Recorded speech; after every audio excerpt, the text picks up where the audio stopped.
Let's get started, shall we? Okay, thank you for joining the Night Computing webinar on Friday the 5th February 2019 for a new service, content identification service. I'm Mark O'Keefe, your host for this webinar.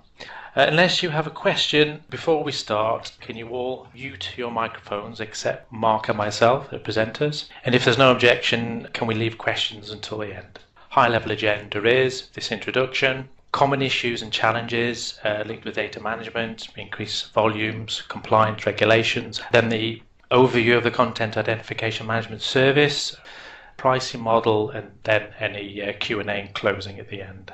Okay, I'll pass you over to my colleague Mark Merritt, who will start with an outline of the data management problem space for our clients, and then we'll continue with an online demonstration of the technologies we use. Okay, Mark, over to you. Thank you very much, Mark. Hello and welcome everyone. So today we're going to be talking about a solution, as Marcus said, with regards to data management. Let's have a look first of all what we'll be looking at in some according to the agenda. First of all, we'll talk a little bit about the growth in unstructured data, which is common across all industries, and then obviously the reason we're here is to discuss and look at a data management solution called Control Point. First of all, what do we mean by unstructured and structured data? The solution that we're offering is looking at specifically unstructured data, but sometimes we get asked, well, what do you mean by unstructured data? Generally speaking, unstructured data is data that's been generated by us, people, humans. This includes file shares or file systems, so Word files, spreadsheets, presentations, PDF files. It could be emails from Exchange. It can be images and audio files. Generally speaking, it's generated by your employees of the business, and I would say generally speaking most business aren't aware of the content of that data. Structured data is more in your traditional relationship databases, financial records and multi-dimensional data. They're all in a structured database system. There are some other types of data which kind of hit both, but we like to call them machine-generated unstructured data, and we can pick those things up as well. And that's when we look at areas such as Enterprise Vault and SharePoint. What are the challenges that we face today with data explosion? First of all, data is growing, and that's no surprise to anyone. But in reality, it's growing at about 40% per year. And most people we come across say, "Oh, but our IT budgets are fixed and well, they're relatively flat, and there's not much scope to increase the storage costs." So we can look at those issues. Of this data that's growing as a 40% per year, we think, or we believe, that 90% of that growth is unstructured data, and more than that, it's growing faster than any other data type. This puts pressure on both the primary and storage backup solutions. Recovery times seem to be getting longer, and backups, we've come across backups where they're supposed to be run overnight and they're still running the following morning. So these are areas that we can help with.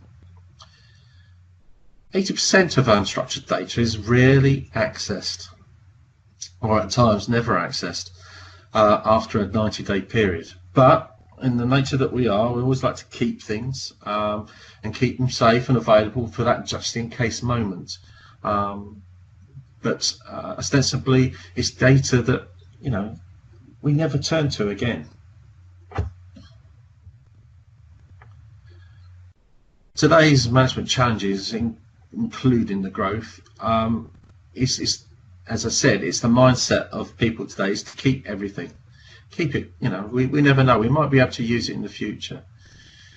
We also share information with our colleagues. I worked in an industry where we looked at CVs and tried to help people with recruitment.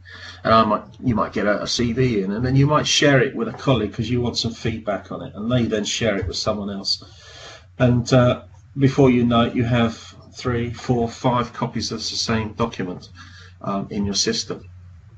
If this is going on with other areas of file data, before long we are going to hit a problem where we have backup windows that are escalating and unsustainable. The reason is we don't like to delete things. We have an inherent fear of deletion. With GDPR, there is now a parameter put in place that we must only keep data that is relevant and is applicable to us, and the litigation risk and exposure for keeping data longer than you should is high. But also the problem is we don't know what data we have, so how do we know what to get rid of? Generally, data retrieval can be slow and costly, and as we said before, backup and recovery systems seem to suffer accordingly. The GDPR impact has issues with the data that we hold. How much of that data contains PII? That's personal information. And how do we manage all these data files, especially unstructured data files? And so the question is, where do I start? Before we go on, GDPR. This is just a little screen. It tells you people had fears before May 2018 as to what would happen with GDPR. So here's just the screen. I'm not going to touch too much on it, but what the fear factors are. And the fear factors were there's a fine. But more than just a fine, there is some consequential damage that is more, will hit businesses generally in the same way. There is a great reputational damage. And this could mean, some reduction in shareholder value. It obviously will mean revenue decline and profit decline, and potentially, a loss of customers. With the kind of fines they're talking about for GDPR, that could mean, that company now goes out of business. So it's a very serious thing. There's myths that it's just an IT project. Now this, obviously it's not. Sometimes it's a window to get into businesses to discuss this with an IT colleague or an IT representative, but overall it's a company-wide problem. It's a legal problem. It's a business governance problem, and it can't just be shipped out to an IT team. In reality, GDPR has great implications for most businesses, but still is being overlooked. So we need to do something about it. We talk to businesses and they say, "Oh, don't worry about it. We've got experts in the field that can handle this. Don't worry, we've got everything covered. We know where we are. We know what we're doing. Our software can cope with it." And as the graphic shows you there, yeah, everybody says they've got someone. It's not a case of if you have a data breach. Generally speaking, it's going to be a case of when will you have your data breach, and it will happen, an attempt or a risk. I just want to talk about just a couple of examples. Prior to the GDPR going live last year, TalkTalk had an issue where over 150,000 records were stolen from a test environment, not their live environment. They created a test bed and put all this data in there, and unfortunately over 30,000 credit card details and nearly 20,000 bank account details were stolen, for want of a better phrase. Now, because GDPR had not started at that point, the ICO could only impose a fine up to a maximum of £500,000, and TalkTalk were fined 80% of that, which equated to £400,000. But potentially under the GDPR rules, that could have been in excess of £57 million. TalkTalk's reputational damage has been huge. Their share price has decreased significantly, as the graphic shows you. And unfortunately, the CEO lost her job several months after the incident. Another couple of examples here. Tesco's, they weren't even taken to task under GDPR either. This time the Financial Conduct Authority decided to implement a fine of £16 million. Again, if it had been under the ICO auspices, 500,000 would have been the maximum fine, and under GDPR it would have run into billions. Again, reputational damage for Tesco's Bank runs into, well, hundreds of millions. We also know about Uber. They lost a large amount of data. Unfortunately, with them, they've also got the potential loss of numerous lawsuits against them. The guy in charge, the CEO, tried to brush it under the carpet, and unfortunately was found out because he tried to pay off the hackers. This was then brought to light, and unfortunately, he's no longer with the business. Dixons.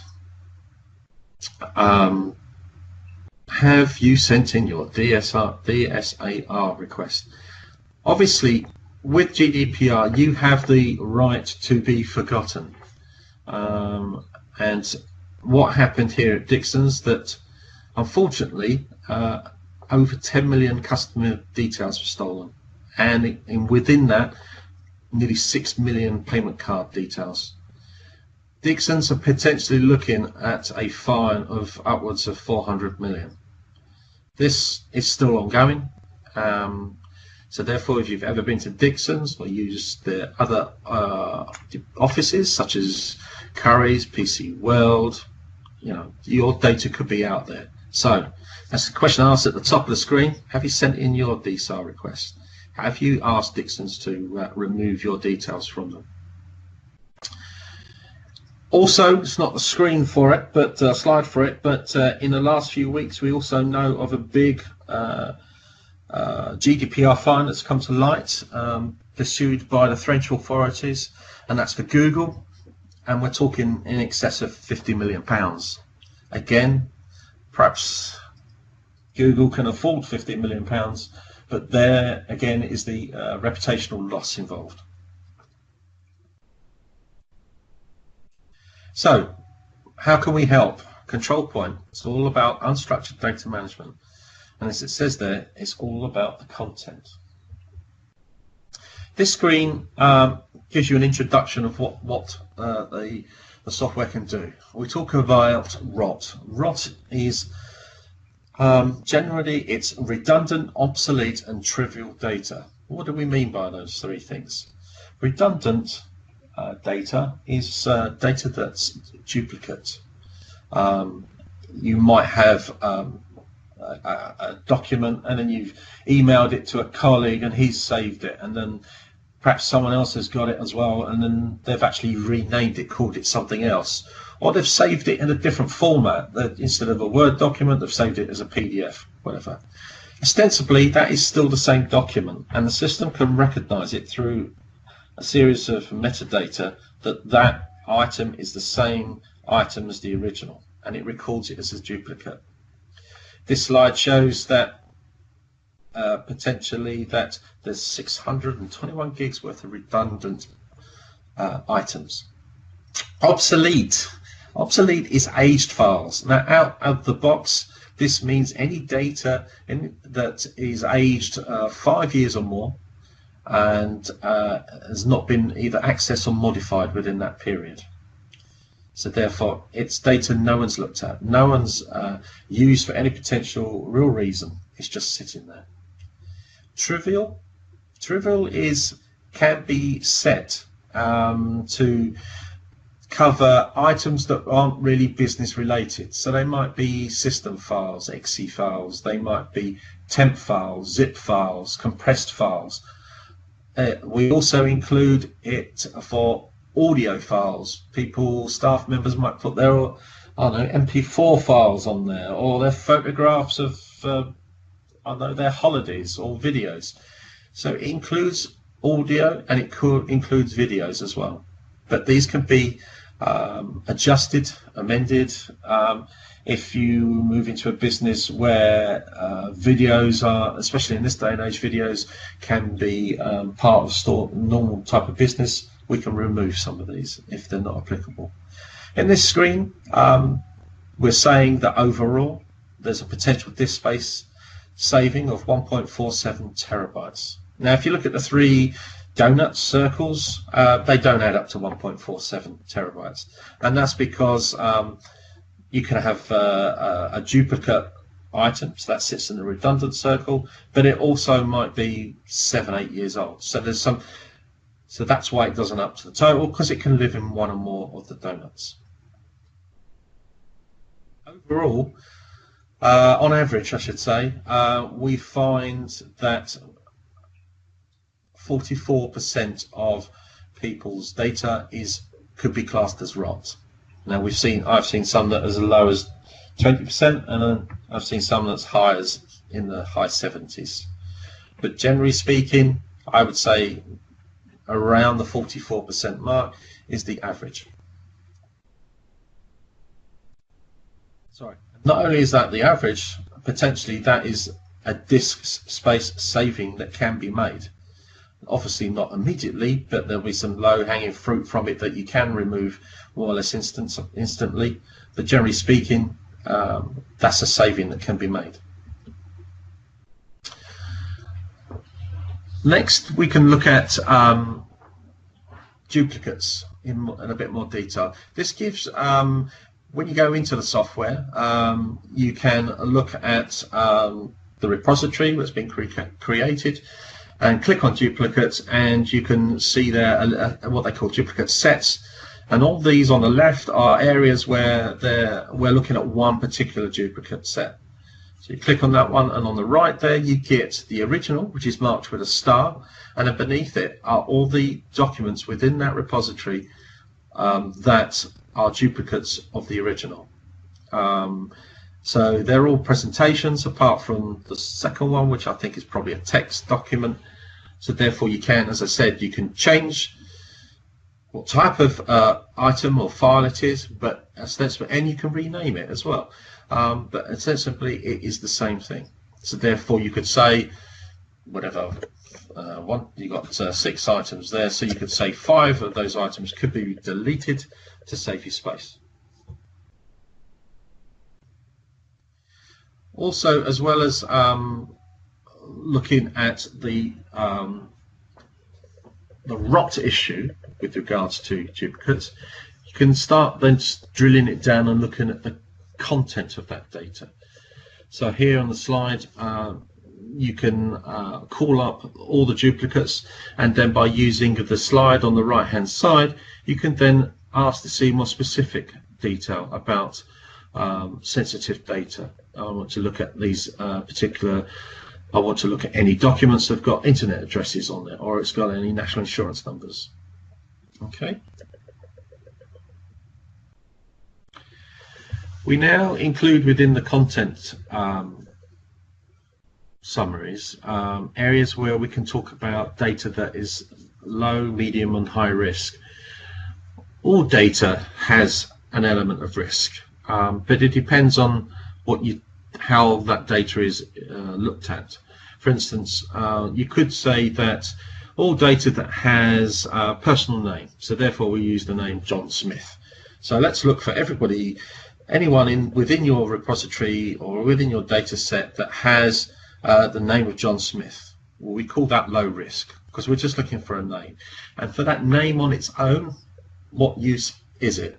Well, probably it's personal data, but really it doesn't lean you towards anything specific. Now, if you had that name and you also had a postcode, So there you know John Smith, and you know where John Smith's postcode or where he lives. You would say that would be medium risk. Okay. If then you had that data and you could find out that, yeah, we got the name John Smith, and this bit of data here has got his postcode, but it also has got his credit card number.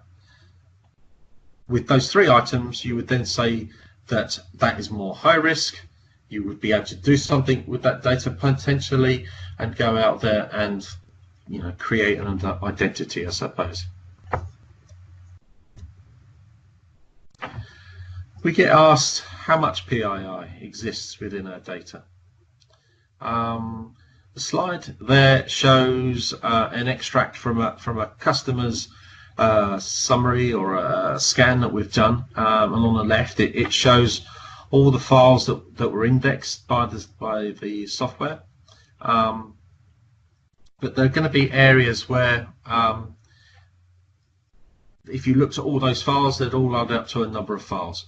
But obviously there's some areas where they will cross over. For instance, on the left you look at sort code, and you look at sort code and personal name. Well, obviously the second one is going to include the first, so therefore you only look at the sort codes as data, but the meaningful part of it includes the personal name. So what we've done there is gone down to the left and created a chart on the right which shows everything with a personal name and the associated other content, a sort code, a credit card, a national insurance number, a CV, whatever. So therefore, how much of that data is reflective with the total amount of data we looked at? Well, that works out to be 20% of the data that we've ingested has real content, real PII content of 20%, and that is generally speaking, that is the norm.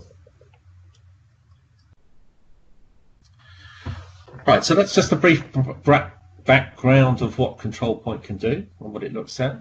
I'm going to just try and show you what it looks like in real life. So this would be the screen that you would come to, Control Points, and you have three items on the front, three areas that it looks at.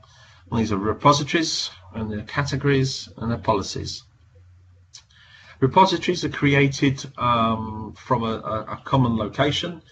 So as I said earlier, we can look at file systems. So you could give the name of a file path, a drive, something that could be ingested, and you create a repository.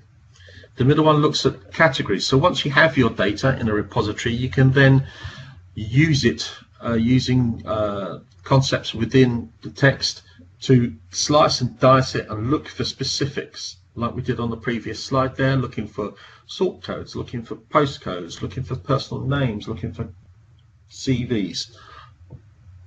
Excuse me. And then the third one is, once you've looked at all the data, what actions can you take to actually manage that data?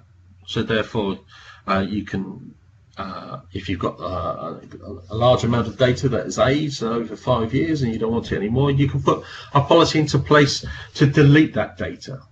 If you don't want to delete it, if you still want to look at it for some other reason, or you want someone else to have cast their eye over it, you can move it to secure location and review it. You can then, after that period, the short period of time, then decide to delete it, or then decide to keep it.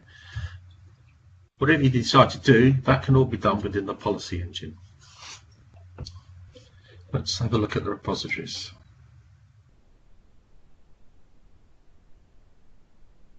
Okay. There are three types of repository. There's registered, analyzed, and managed. Now, registered, when you first create a repository, I'll take you through the basics, but I'm not going to actually create one because it can take a little while. So you just click on it and it says you want to create a repository. So what you do is you call it a name. So we call it example, for instance. Any description. So you could say it. I don't know. You might have a P drive. So that's what it is. It's a P drive. Or you might call it an S drive, or whatever, anything you want. We're going to be looking at a file system, and generally speaking, file system is the largest amount of data that we generally look at. You then tell it which connector. The system uses connectors, doesn't use agents to find the data. And we have connectors that look at file systems, we have connectors that look at Exchange, SharePoint, Enterprise Vault can be included. Settings. There you would put the file path of wherever you want to look at. You could have multiple file paths. So if you wanted to look, if you had a business department you wanted to look at, say for instance human resources, and you just wanted to look at all the human resources file paths, you could put them all in individually if they were in a shared location with other businesses. If they're in their own location, you might just want to put in one path. You can stipulate what type of files you want to look at. For instance, you might just want to look at files that have genuine content. So you might want to exclude things that don't have that content. For instance, temp files and zip files and the like. Or you might decide that in the include, I only want to look at things such as spreadsheets. So you'd put in the exe codes of all spreadsheets. Okay. Your next choice under analysis is to choose the type of scan you would want to run. Three options.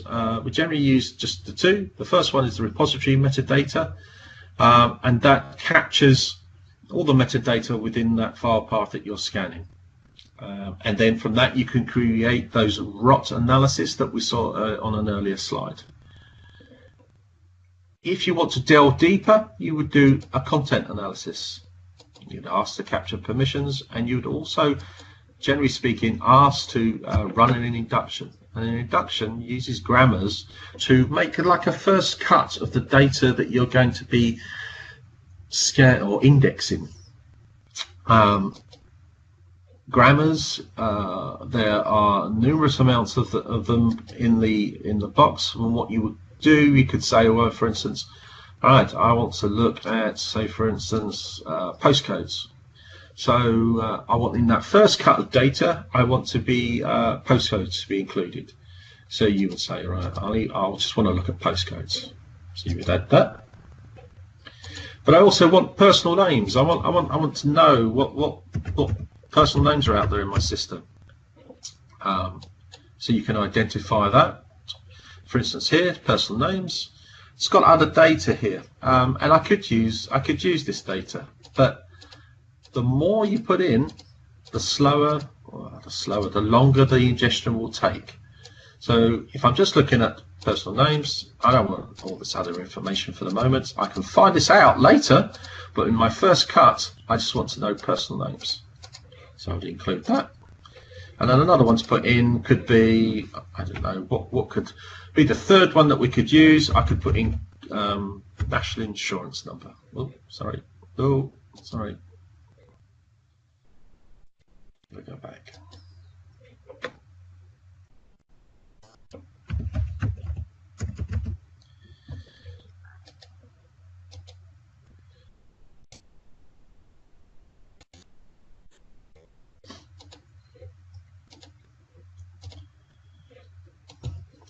Put in national insurance number. Okay, I just want any UK national insurance number to add. Okay, the other two have disappeared there now. But what would happen then is properties means you can group them together. So if you had a business where you had lots of departments, you could say, well, I want all the HR ones to go in a group. Not group them, but you could label them so you can easily access them. I want all the sales ones to be easily accessible, so you would name them, these are the sales ones.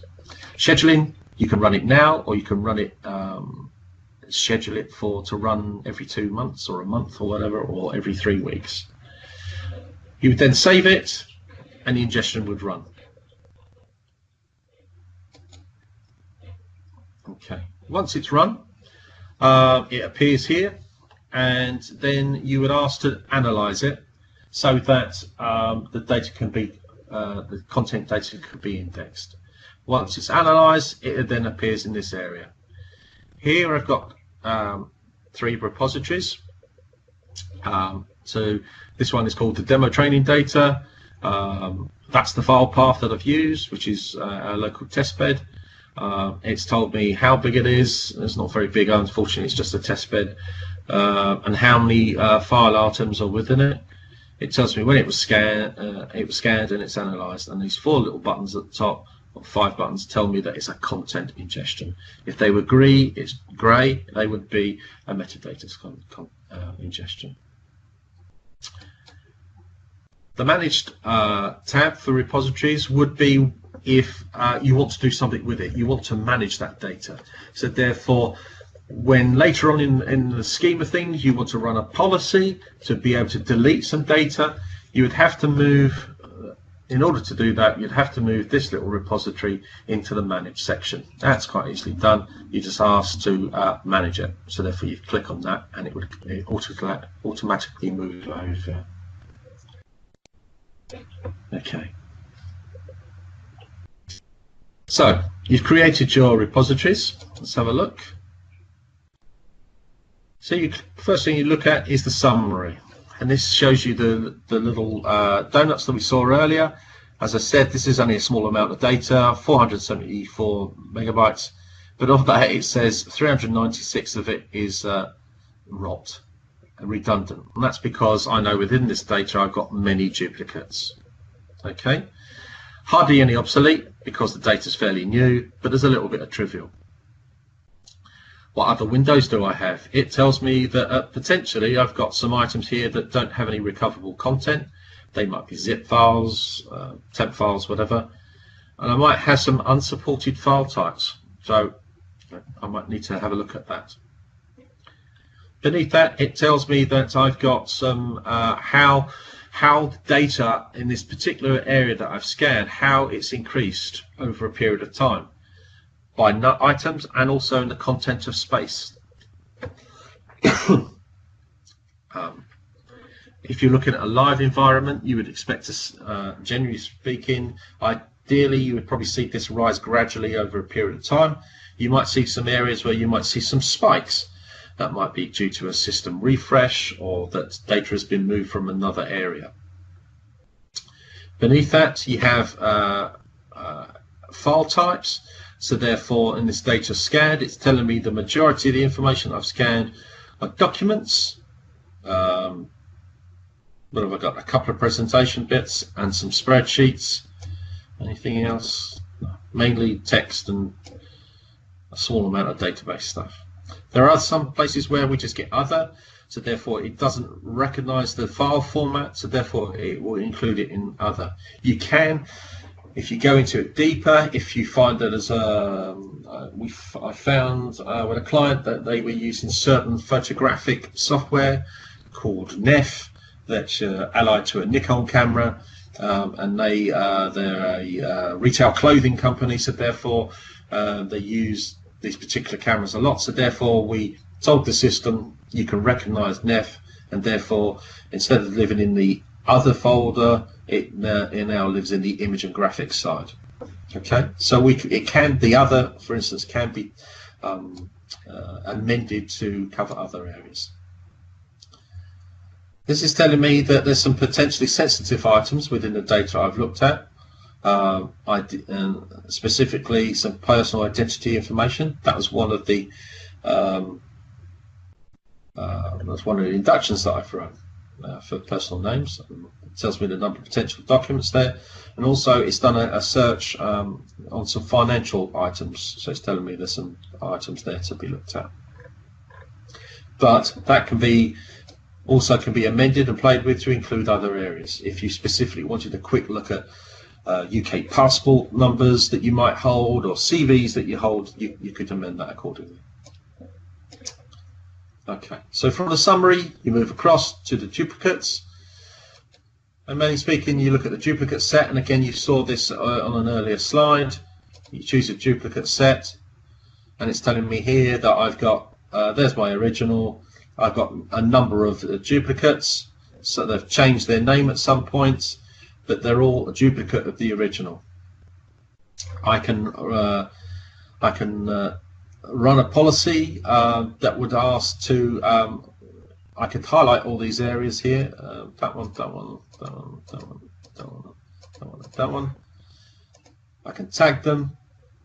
There's no policy set here, unfortunately, but I can tag them to review.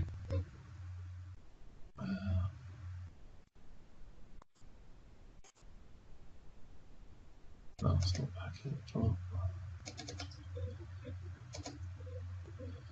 Okay, it will appear later. Tag them to review, and then in the policy engine, I can set a policy to say I wish these items to be deleted, and that's manually requested. All these on the left, they're all duplicates, and they're showing you the size of each individual item, generally of the size of the item involved, so therefore they go down. There's over 1,131 duplicates, and if the saving that you'd make on space would be obviously 5 times the amount of space, or 6 times the amount of space. From duplicates, you can look at data by age, or by category, by risk, by group, size, type, and user. So first of all, this is not a very good one to use actually, but by user, because the system, as you can see at the top, it's just the administrator, and all the test database, it's all done by by the administrators. If in a normal business, this would then be broken down by users of the business, so you could get a very quick look at who's creating the most data. And it might be an administrator account that, generally speaking, is the largest, and then it'll be other users and it'll be named by the AD directory as to who's using the most space, or who's using the most amount of files. And then you would also get the segment would open up here. You can also say, I want to look at the data by type. So as you saw in the earlier slide, I've got mainly documents, but if I want to break that down a bit further, I click on that, look at documents, it would then give me the exe codes of what type of documents I'm looking at. So mainly the ones that I've got are PDFs. I do the same with any other area. So if you looked at spreadsheets, did I have any? Yeah, they're mainly XLSs. Okay. But you could click on these, and you can then see the data that's associated with it. And these are the files that it's referring to. Okay. You can also look at by age. So this age is the bit that forms part of the ROT summary of obsolete. So you get the options of looking at created, and you also get the option of last access and modified. Now, unfortunately, I won't have that much old data because the data hasn't been on the system longer than 3 years. But I do have some data that is dated 1 to 3 years, and the most of it, I'd imagine, is 2017. But you get it listed here. You can look at specifics, so you can select an item and look at the advanced properties. You get a bit more information about where the file path is, who created it, when it was created, when it was last accessed, who the document author is, and if it's got some PII content, it might tell you what that PII content is here. So, for instance, PII offset, that's telling me there's a personal name score of 1. There's a name in it, but it's then telling me in the value what those names are. All right, so I doubt the name of the person is S Policy. Probably the name is Peter Dickinson, but it's also referring to Lord Chancellor, so it assumes that's a name or a type of name. And that's just the added data. Okay. So once you've looked at, you can also look at the overall content. So there it's telling me there are all the files, and you can look at, you can in certain cases you can view them depending on the type of solution that you get with control point. You can actually look at more detail, like the first few excerpts of this data. You can create subsets of data also. So for instance, if you had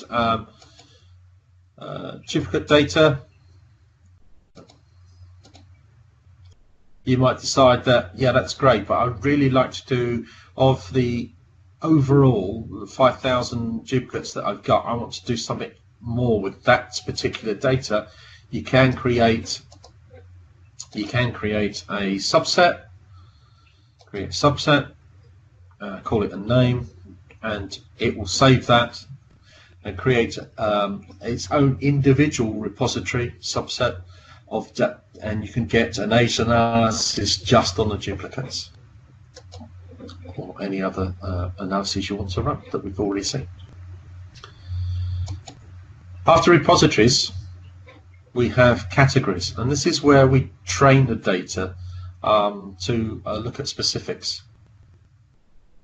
So I'll quickly go through here because of the time. For instance, I just want to look here. There's a category called finance, so it's going to show me every document within this system, within this data scan. That's where I've chosen which data I want it to look at, where it's got a financial score, so where it's got an induction running through saying that anything relating to some financial terms that are in there, I want to see the results.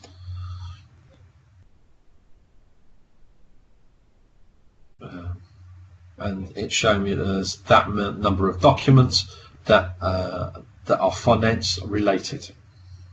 Okay. Also, we got, say for instance, postcodes. Not postcodes. Let's do.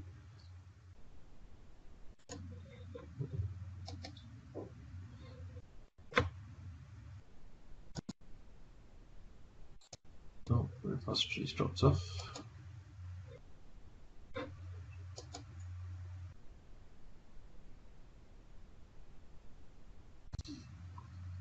So it tells me of those documents that we originally started with, 6,000 something, 2,200 contain personal names. Okay. If we just choose one in particular, this one, advanced properties. So it's telling me that there's a number of documents within here, and for instance, it's telling me some names that are included within that document. Okay.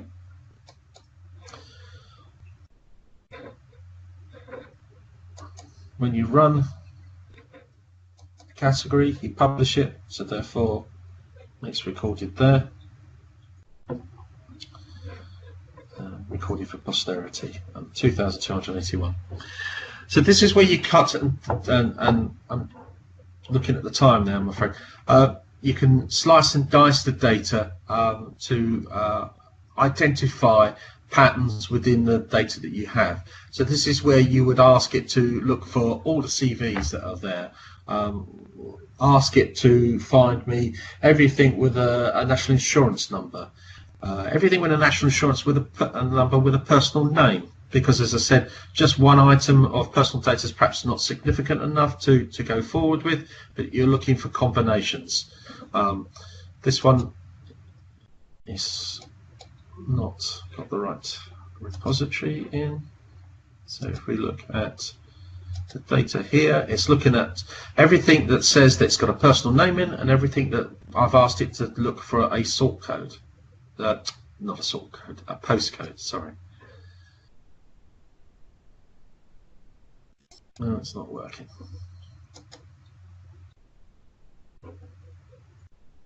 Apologies, it's not behaving itself.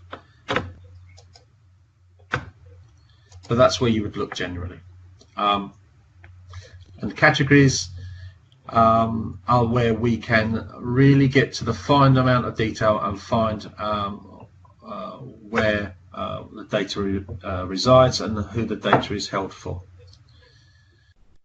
I haven't really got time to show you the policies, but the policy part here would be where you would create policies, as I said earlier, to do something with that data. The whole point of looking at your content data is to do something with it, and it can form part of an overall records management or lifecycle management system.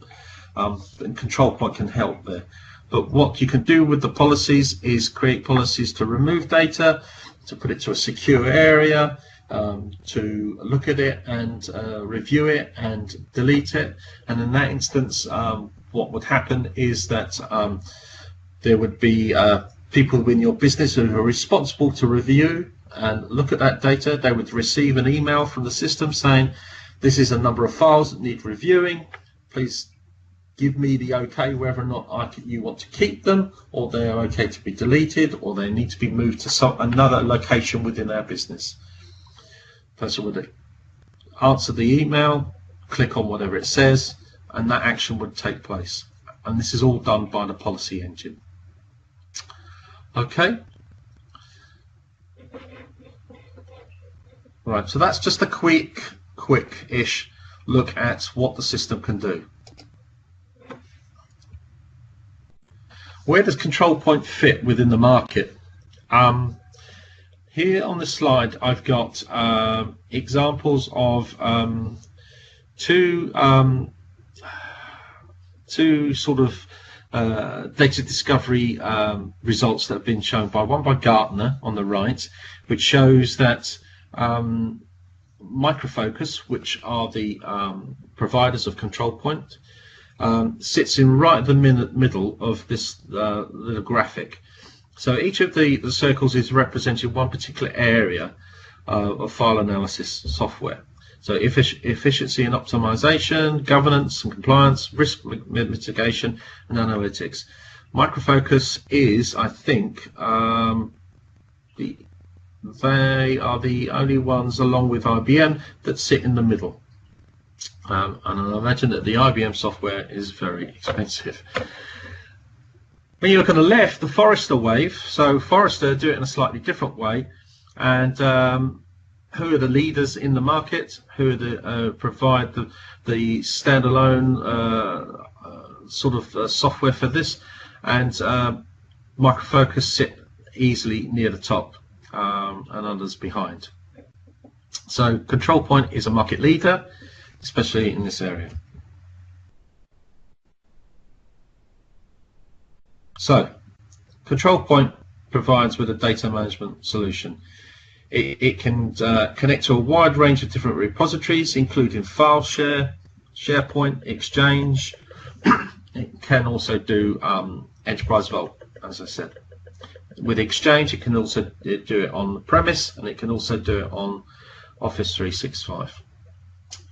It also has can do the analytics, and it's got it machine learns to use set concepts to analyze the data, and it provides one solution to analyze and to look at the data and then apply particular governance policies on the content that it finds. At present, we can offer the Control Point solution based on a subscription basis, and I know Mark will probably speak later more about this, on a quarterly, yearly based model. And instead of calling it try before you buy, we're saying try before you subscribe. So and I'll let there we're offering to let you use the software for a 4-week period, and if you like what you see, carry on using it. It gives the ability to start small from 1 terabyte upwards, It will be on site, totally within your environment, and it doesn't matter on the hardware that you use, but it uses unstructured file types, and it's all managed in one place. So in summary, it provides a ROT analysis, and we're trying to say at the moment, typically the ROT analysis consumes in a region of 40% of today's average storage capacity. And of that, file system shares generally have, of that 40%, 20% of it is PII and sensitive information. If you looked at Exchange, they generally have a higher figure, but just looking at file system shares, it's 20%. We know and we've seen that few organisations have proper life cycle retention policies. I know that this can be used to create retention policies within businesses, and it helps to manage those retention policies, and that's what the policy engine does within it.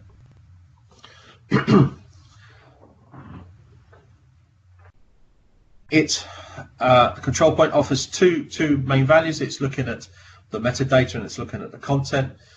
It can offer storage solutions, looking at your data and deciding what you can move to alternative storage solutions, cheaper storage solutions, and the content. Oh, excuse me, my throat's going. And the content looks at the PII data. Okay, Mark, thanks. That was great. Let's now move on to the pricing model. Okay, so the pricing model, the content identification service is available as an OPEX subscription service based on a minimum term of 1 year and based on volume of data ingested in terabytes. So the subscription can be paid up front for the year or quarterly, as Mark mentioned earlier. Perhaps there may be some options to even do that monthly. That is correct, Mark? Yes, that's correct. Okay. So continuation of the subscription into year 2 and 3 is at a reduced cost. So the first year sees a lot of setup configuration costs built in that you don't see in year 2 and year 3. So for example, 1 terabyte of ingested data, our price roughly in the rough order of magnitude around about £9,870 for the first year, and then for year 2 and year 3 around £5,600 per annum. So you can see a significant drop in price for year 2 and 3 beyond the first year. 5 terabytes of ingested data, that would be around about 14,900 for the first year, and then 10,700 for year 2 and year 3. We also like to help our client realise the benefits of this service. So Mark mentioned it earlier. We offer a totally free try before you subscribe package, where we can deploy the tool sets into your data center, run them for approximately 4 weeks, during which time you would see the full beneficial use of the service, and with the realization, of course, that this service does help address those problems and issues identified and outlined by Mark earlier on. So any questions relating to pricing? Okay, let's move on to the Q&A session. Question from Dan. If you change the scanning criteria, do you have to re-ingest the data, Mark? The answer to that is no. Once you've done the initial scan, that data remains the repository that you slice and dice any which way you want. So you don't need to go back to the original data.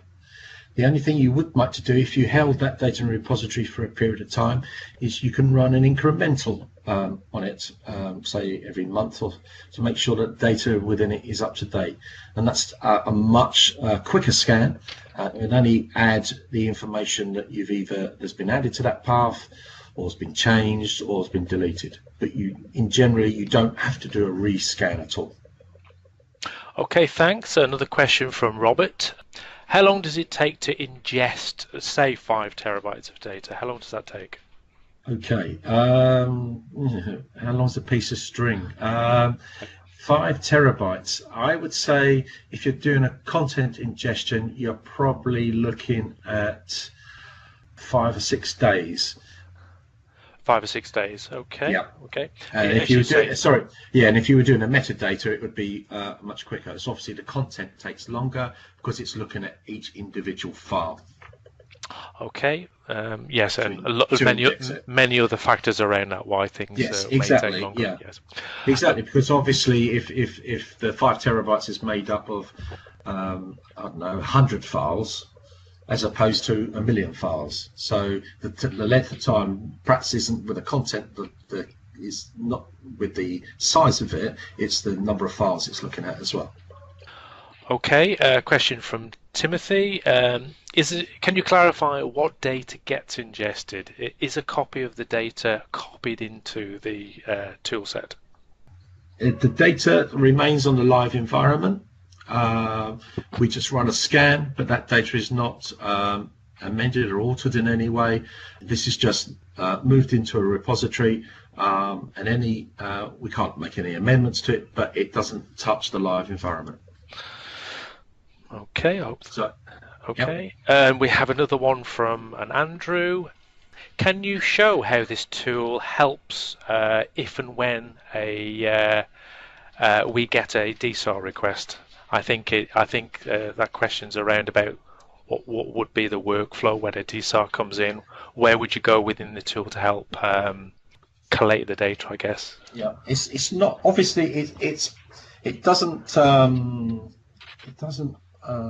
answer the DSAR request in its entirety, but it helps with the DSAR request. But you would go to the repository. You would have a repository of all your business data, and then you would run a category looking for initially the name of the person and then cut it slowly afterwards with some personal information relating to that person. So depending on the DSAR request, you might have an account number that's specific to that member, that person. So therefore you could run a category looking for that particular account number in association with the name, in association with postcode or any other details that you're aware of the client or the person.